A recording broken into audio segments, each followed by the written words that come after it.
Hi welcome to my channel. ఇదేంటో చూసారా, onion pakodi అనమాట. ఇందులో కొంచెం కొత్తిమీర, కరివేపాకు, బేషన్ అదే శనగపిండి, ఉప్పు, కారం వేసేసి కలిపేశాను.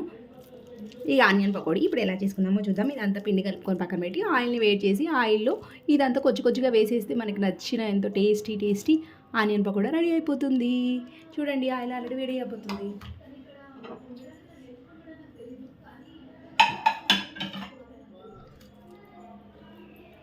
చూసారా, ఇలా కొద్దిగా వేసేస్తున్నాను.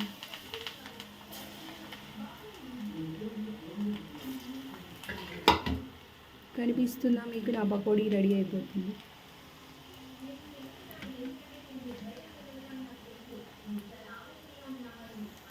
అది బాగా ఫ్రై అయిపోయినాక తీసేసి మన పకోడీ సిద్ధంగా ఉండిపోతుంది అన్నమాట. పకోడీ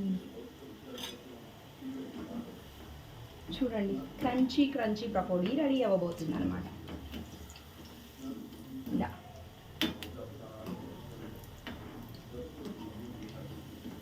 చూసారా, బాగుంది కదా. జస్ట్ రైట్, అయిపోయినాక చూద్దరు. కానీ ఎంతో సింపుల్ టేస్టీ ఫుడ్స్ అనమాట మన ఛానల్లో. మీకు నచ్చితే దయచేసి ప్లీజ్ సబ్స్క్రైబ్ మై ఛానల్.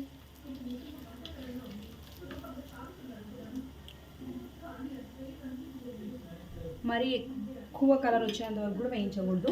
ఒకవేళ అలా వేయిస్తే మాడిపోతుంది అనమాట. ఎందుకంటే ఇందులో ఆనియన్ కదా, ఆనియన్ మరీ ఎక్కువ కలర్ వచ్చేస్తే అంత టేస్ట్ ఉండదు. కొద్దిగా కలర్ ఈ గోల్డ్ కలర్కి వస్తే చాలా, అంతకంటే ఎక్కువ కలర్ ఉన్నా అంత మంచి టేస్ట్ అనిపించదు మాకైతే. చూసారా,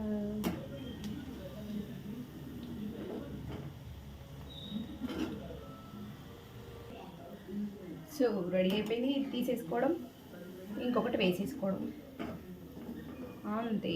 సింపుల్ టేస్టీ పకోడీ సిద్ధమైపోతుంది. ఇది ఇట్లా కొద్దిగా వేసేస్తాము. ముద్దలుగా కాకుండా కొంచెం ఇట్లా లూజ్గా వదిలేసాము అనుకోండి.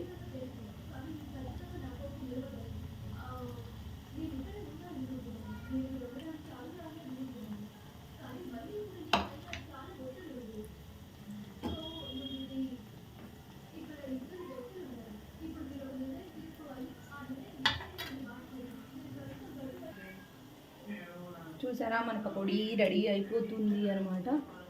ఇంకా వేస్తూ ఉండాలి. ఇదిగోండి, ఎంత బాగుంది కదా, క్రంచీ మీకు తెలుస్తుందా? సూపర్గా అనిపిస్తుంది నాకైతే. ఓకేనా, మీరు కూడా మీకు నచ్చితే సింపుల్గా అయిపోయి ఏమన్నా ఈవినింగ్ స్నాక్స్ చేసుకొని తినండి, అంతే. నా వీడియో మీకు నచ్చినట్లయితే ప్లీజ్ దయచేసి like, share and subscribe. Bye.